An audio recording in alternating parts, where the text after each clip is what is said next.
Hey, listen, nigga.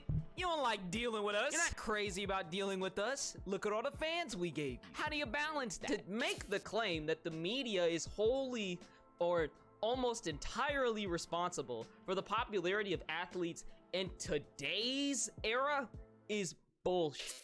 Hi, welcome back to another video. Today we're going to be talking about Naomi Osaka, specifically the entire situation going on with her, but to some degree the dehumanization of athletes in the media, but probably not to nearly as large of a degree because I feel like that's almost an entirely different topic. It's not let me change that. It's not entirely a different topic, but it's a little different from this particular case of the Naomi Osaka incident. We can go ahead and start watching the video in case you've not seen it, and we'll go ahead and start talking. It's Paul Doherty from the Cincinnati Enquirer. Let's follow up on that last question.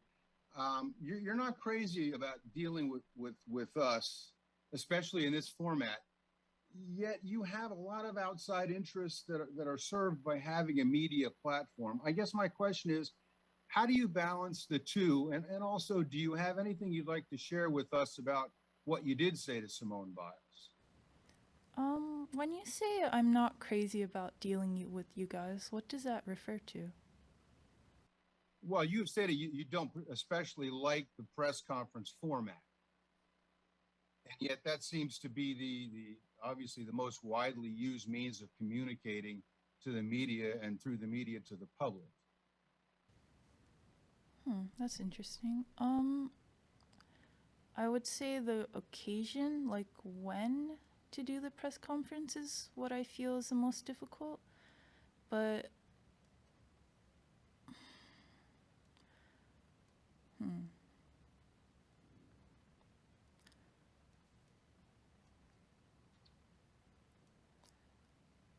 sorry, I'm thinking. You know, that was the one thing I had to get used to working with one of my recent bosses, was that like sometimes he would call and I'd be in the middle of like doing something or helping somebody out, and he would hit me up and he'd be like, hey,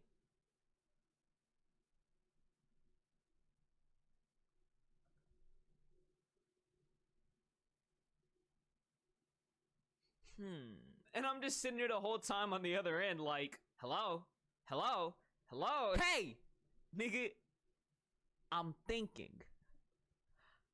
So I just learned to shut the fuck up and let that nigga think.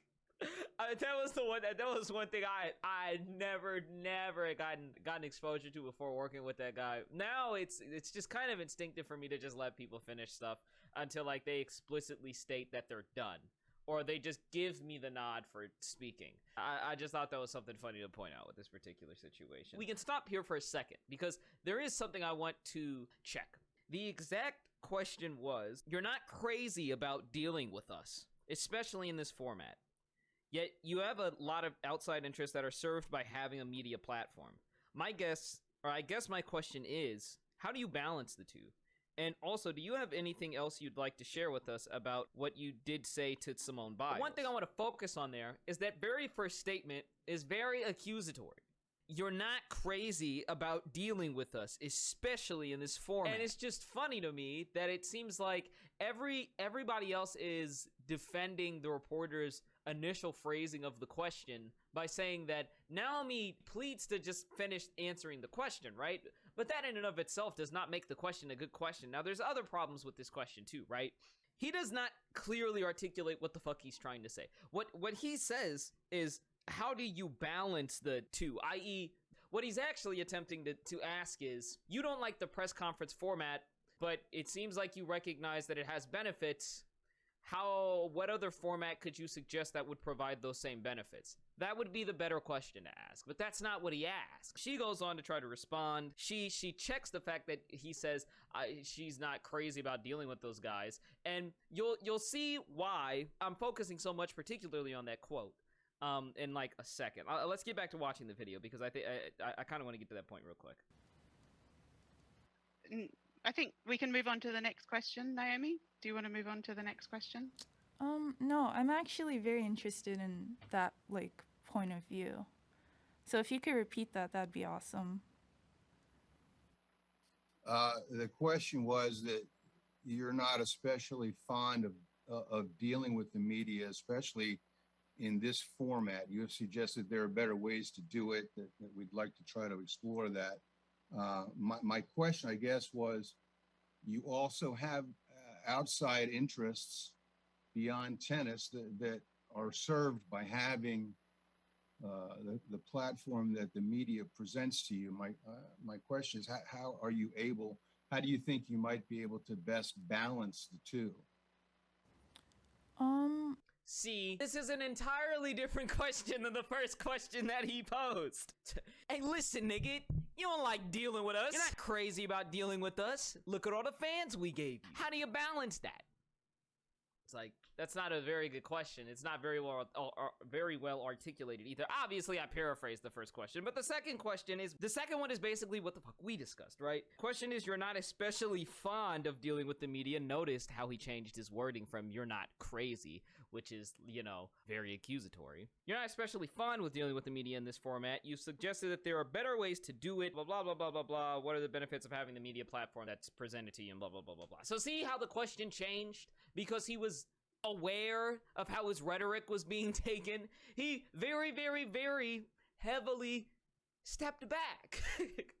So for people to be defending the reporter for having a very fair question, or to be having a very objective, fair rhetoric with this question, are bullshitting, because even the reporter acknowledged the question, acknowledged that he was being unfair when he decided to rephrase the initial premise of the question. The fuck are we defending this nigga for? He fucked up and he even knew it. The heart of the question is a good question, right? But the question that he asked at first, that was not a good question. For me, I feel like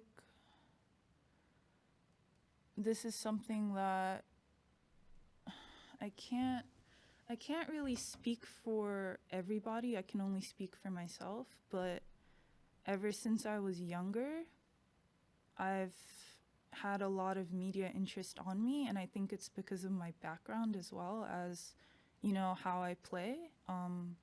Because in the first place, I'm a tennis player. That's why a lot of people are interested in me. So I would say in that regards, I'm quite different to a lot of people, and I can't really help that there are some things that I tweet or some things that I say that kind of create a lot of news articles or things like that. And I know that it's because I've won a couple Grand Slams, and I've gotten to do a lot of press conferences that these things happen.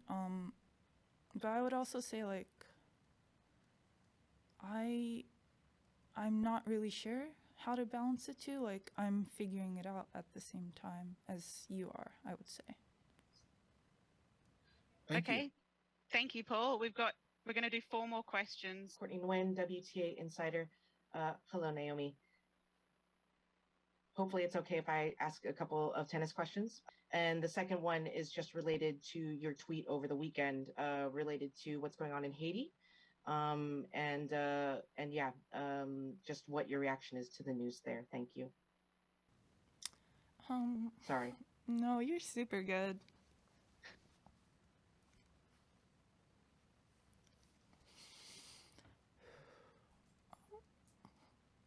Okay, I think we're just going to take a quick break. We'll be back in 1 moment. Definitely not the scene any of us like to fucking see. Now, you will have the side of people that are going to be like, you're scared of fucking crowds? Get over it! Then there's the side of people that actually know what the fuck they're talking about, which typically are going to be athletes, right? The media has a terrible fucking habit of dehumanizing the hell out of athletes. And what I mean by that is that there becomes a point where the media looks at athletes, you can even see this in the NBA and things of that sort, where the athlete is no longer a human first, they're an athlete first. And we classify and judge them off of the standards of an athlete as opposed to human standards. Rather than judging Naomi Osaka as being a person that has anxiety first and foremost, and thus struggles with situations like this, where she's put in front of large press conferences and pressers and things of the sort, the media will look at her as tennis player Naomi Osaka cries at a press conference. Now we've stripped away the fact that this is a normal person that has anxiety, solely because she is essentially a victim of her own success. Like, I like the fact, and it's funny, the way that Naomi herself words her final response to the guy's question is indicative of the fact that she agrees that she is a victim of her own success. I know it's because I've won a couple of Grand Slams and I've gotten to do a lot of press conferences where these things happen. It's the unintentional, I guess, downplaying of winning a Grand Slam that I think should put things into perspective for a lot of people. She sees the Grand Slam as just winning a tournament, as opposed to just being the thing that made her this worldwide icon that is now not allowed and prohibited from having any fucking bouts with anxiety or depression. But the media does not sympathize with that. The media or is forcing her basically to be like, oh yeah, but like look at the platform the media gives you. Like, oh god, you'd be useless without the media. What would you ever do without us? Almost all of us fucking agree. That's just not true. Especially not in this day and age in particular, right? So like the media and older eras of sports and previous eras of sports really did have a gigantic obligation. They can very heavily simplify certain aspects of these very large sports enterprises and things. But to make the claim that the media is wholly or almost entirely responsible for the popularity of athletes in today's era is bullshit. Think of all of the basketball players that are coming up nowadays that did not need media pressure for you to know about them. Think about Mikey Williams. Think about anybody in the Ball family, whether that be Lonzo Ball, LiAngelo Ball, blah, blah, blah, blah, blah, etc. Think about Cade Cunningham. Think about, I guess, Jalen Green, maybe to a lesser extent, but Jalen Green, right? And we're just talking basketball because I think basketball is probably the easiest way to look at stuff. Look at somebody like T-Jazz, and I mean, obviously he's not a professional athlete, but my point being, you didn't need media attention to get onto any of these fucking athletes. Athletes nowadays don't actually need the media to build a platform from which they can be successful from.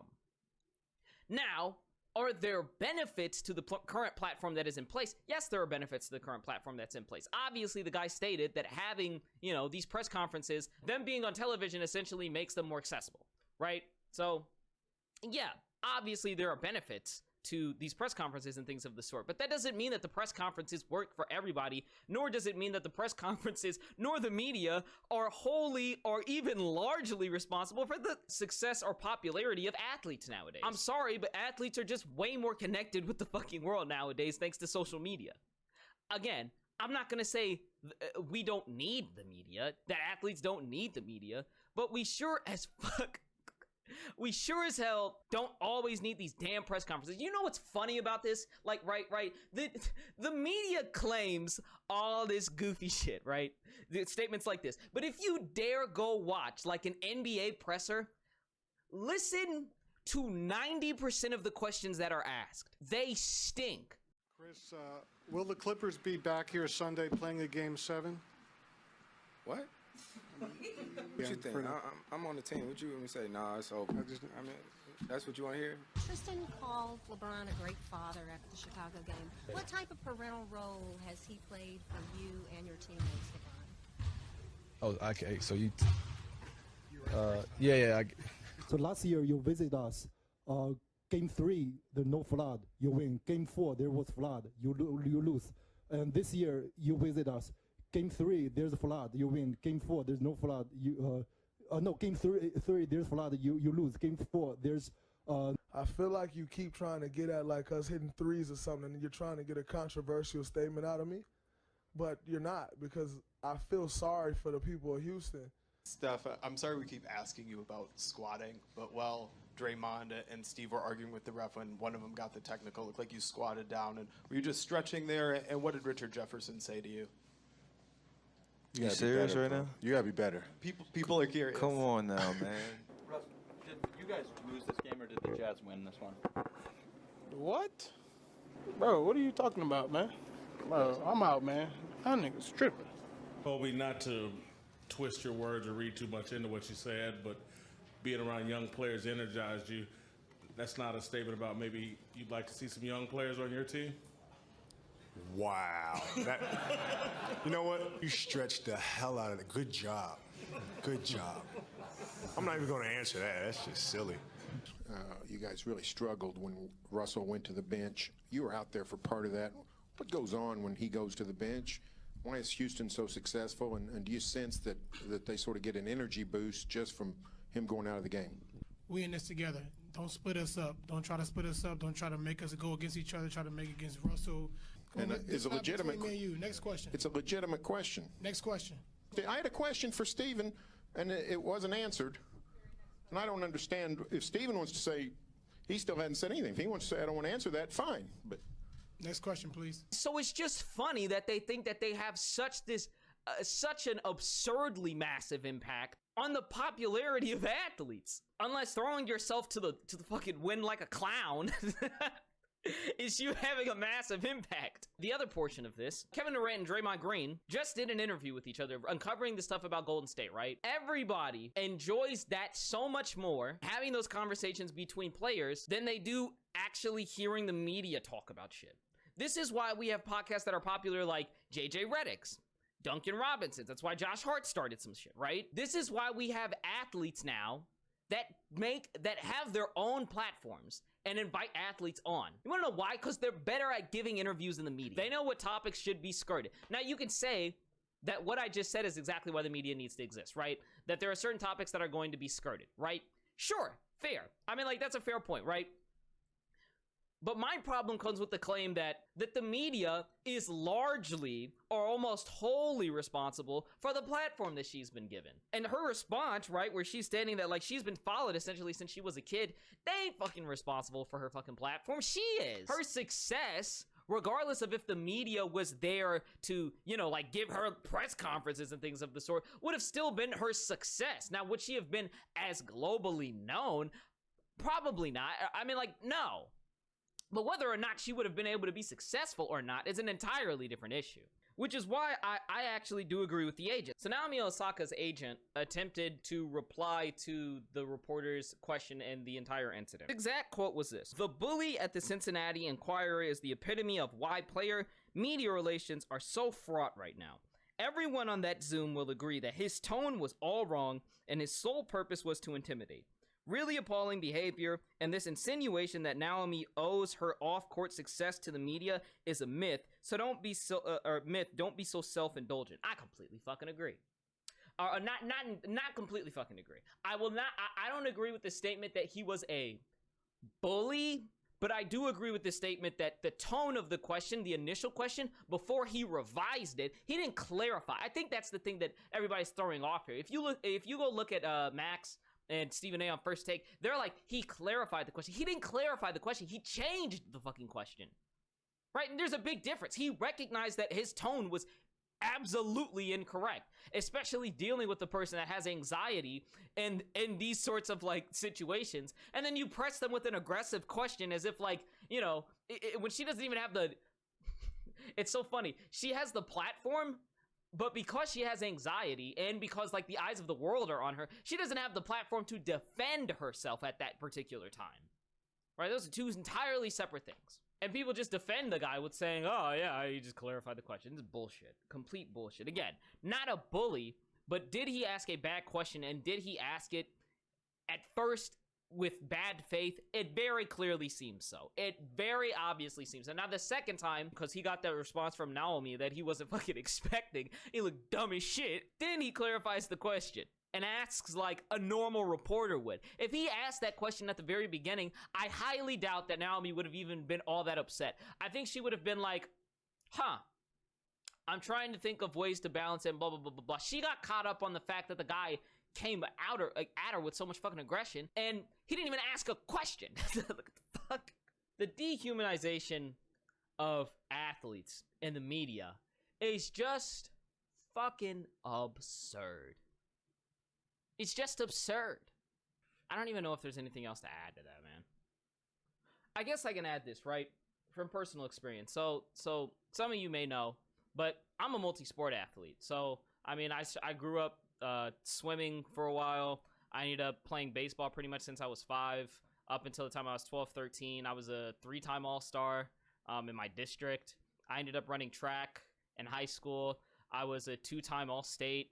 Then I ran in college. I'm probably done running for now because of injury concerns, but I was #1 in the nation in the 200-meter dash this previous indoor season. It was only a week, but I got injured pretty much the day before the second meet. So I have experience at being an athlete, right? I know what it means to do 2-3 workouts a day, be in the gym for 3 to 4 fucking hours, right? I get all this shit, right? And I also understand what it's like to have mental health issues during these times, especially when those mental health issues are caused by the fact that you can't participate in your sport for whatever reason. Sports oftentimes are relief for athletes, right? So when you really wouldn't understand what it's like to be in Naomi's situation unless you've been an athlete that's had to fight through like mental health struggles and then realize how fucking hard it is to run when that shit's on your mind. I don't think some people understand how hard it is to run, play basketball, or like do what Isaiah Thomas did when his sister died and he comes out and he drops 53 points. Do you know how fucking stressful that is? How hard that is? Or like when you have fucking thoughts of suicide right when you're fucking lining up the blocks. Like, some people don't understand what the fuck it's like to have these mental health issues. And then the worst fucking part is that these mental health issues often will physically manifest themselves. They will sometimes manifest themselves in you not paying enough attention and then consequently getting hurt, or you not giving your best effort and then falling deeper into mental health issues. And unless you're an athlete, or you've talked to somebody that's an athlete, that's something a lot of people can't fucking understand. So if you can't empathize with it, I understand, right? But to accuse her of not living up to her duty or obligation to fucking speak to the media, or that she's a direct beneficiary of the fucking media because of press conferences, and without them, she wouldn't be the person that she is today, is just fucking horseshit. All right. Obviously, she wouldn't have the same level of platform. Obviously, the platform wouldn't be as large. But to say that she couldn't have fucking succeeded or gotten relatively close to the success she's at today, given the fact that she's won 3 to 4 Grand Slams, if she didn't do these damn press conferences, would anybody think differently of Naomi Osaka? I don't think so. I think if she just did one-on-one interviews with somebody that she trusted, somebody that was a reporter, I think those things could work, right? And if you have questions that you want certain reporters to ask, you send the primary reporter or whatever questions you want to ask. I think that's a very simple solution, because I think with her main fear being anxiety and speaking in front of crowds, we don't need crowded press conferences to get media coverage of this girl. We just don't. We could do it in a private room. We could do it with one-on-one interviews. We could do it with other tennis athletes. Media has fucking overstepped their bounds. I think Greeny on ESPN had a very great point. He put this argument so damn succinctly a couple of months ago when Naomi Osaka first withdrew from the French Open. And I'll probably put some portions of that video at the end of this video, because I mean, he says it. And he essentially says his point way better than I can, man. That's all I got. Shit is ridiculous.